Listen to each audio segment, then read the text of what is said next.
Doing the PSU 30, elevated battens, the tile, everything. It's a full roof. Elevated battens it's another rare thing we don't use as often. So just like changing all the tile out on a roof, very rare. Elevated battens are as well. They're a lot more expensive. So effectively, the batten strips get laid across the roof lengthwise, and they hold the tiles up in place. And then you nail the tiles in, and then they kind of sit on each other.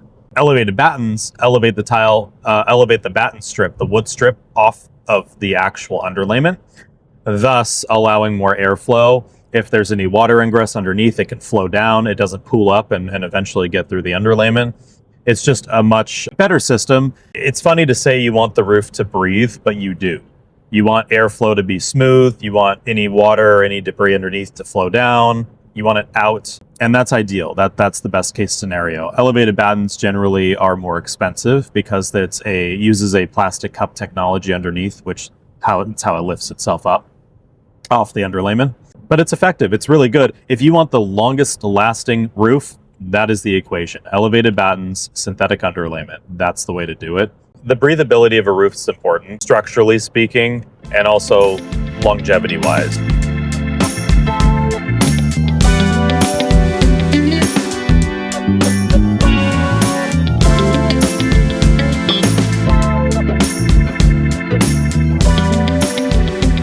It's not a problem to have normal battens. It's totally fine. Air still goes through there, but it just adds an extra level of flow, if you will, of ease to the roof. Breathability is important. And for example, in shingles expand and contract with weather, with heat, and can kind of, they don't move around, but they do kind of expand and contract and move around. And so you want to make sure that the shingles themselves, especially on a shingle roof in this case, are newer, are malleable, are more fresh, are bendable. It just helps the longevity of the roof. If shingles are older, they tend to dry rot, they tend to dry out. Wind will pick them up, throw them up, and they don't really expand and contract with heat anymore. They're starting to disintegrate. You'll start to see more granular loss. It's more important, especially in shingles. In tile, it's nice to have that breathability of airflow all the way down. It's just more efficient, better structurally, and also it's more so for debris and everything else to be able to flow. With elevated battens, when they're up in the air, water or anything that gets through the tile can go down. It doesn't get caught up on the batten strip. So the wood strips are physically nailed into the actual roof itself on top of the underlayment. And when you have debris, or let's say a tile breaks, you get water through, the water will pool up on the top of that wood strip. And with elevated battens, it would just flow all the way down. You don't want water sitting. Water sitting is not good.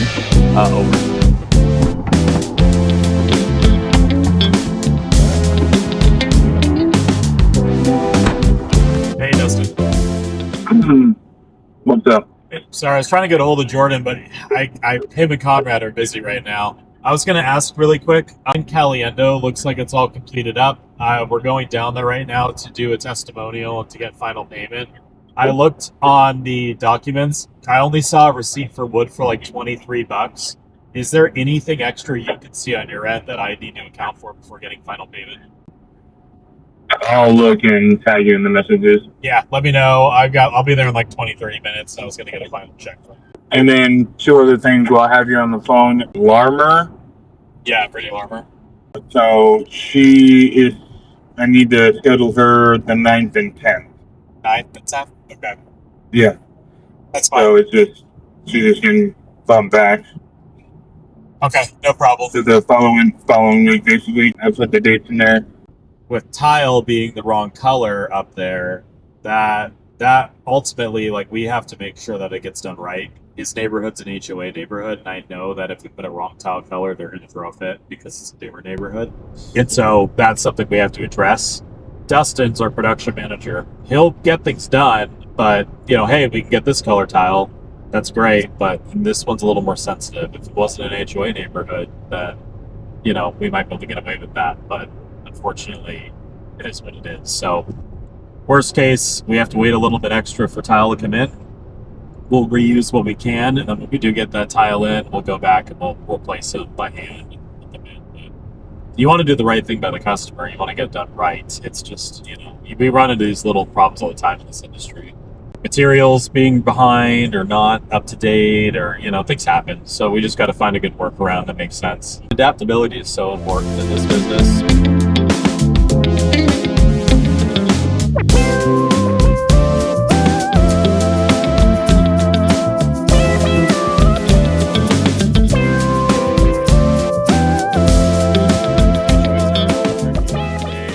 There's a lot of companies.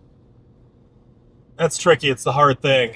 You're in an industry where, we're also in America, like you can create any business you want. It's pretty easy, doesn't cost much money, and you can get rolling pretty quickly. A lot of people have that, want to start business and they want to jump into it. And roofing is a really popular one to get into because famously people see the profits you make.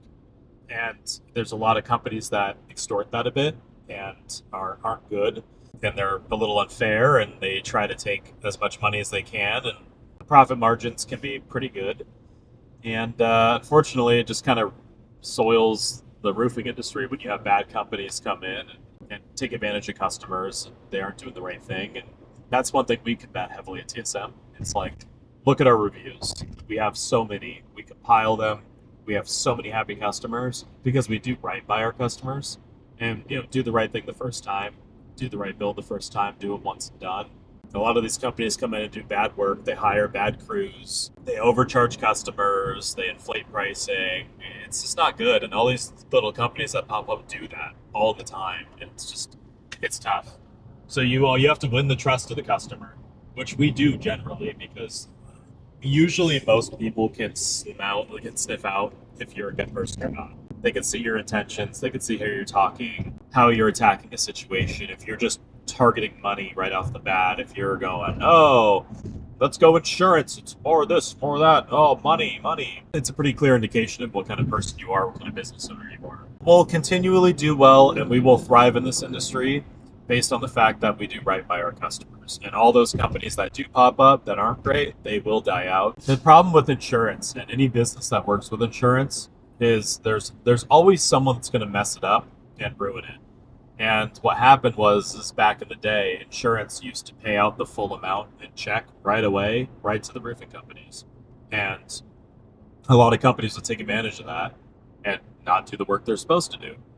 And insurance companies got smart and saw that and said, okay, we're going to split this up. We're going to give you deposit money off the bat as form of ACV, and then we're going to give you the remainder afterwards. And then the customer will pay the deductible, of course. But yeah, there was a time, I wasn't around in the industry when that had happened, but they would basically send all the money at once, right away, like that.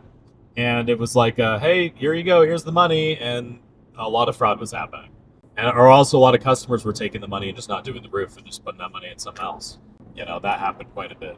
So they try to be very strategic and careful now to make sure the money is going to the roof. The roofing company knows that. We're giving a little bit up front to get started. We're verifying and proving the roof is done. Then I had a customer that had done about a week ago, I think a week or two ago, it finished up, and they deliberated on the color for like 30 minutes, back and forth. What about this color, that color, this color? And we ended up on a really special, really cool color shingle called Night Sky. This is a big investment. It is. I mean, like, you got to think about it. I mean, how many people have $10,000, $15,000 laying around just to do a roof?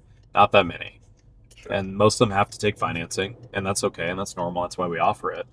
But it's a big commitment. You're doing a roof on a house. I mean, that's a lot of money. It is. It's a lot of stress, a lot of money. It does take that, but that's why we try to make the experience as great as possible. Give them all the choices, give them that thoroughness, give them the confidence that, they chose the right contractor.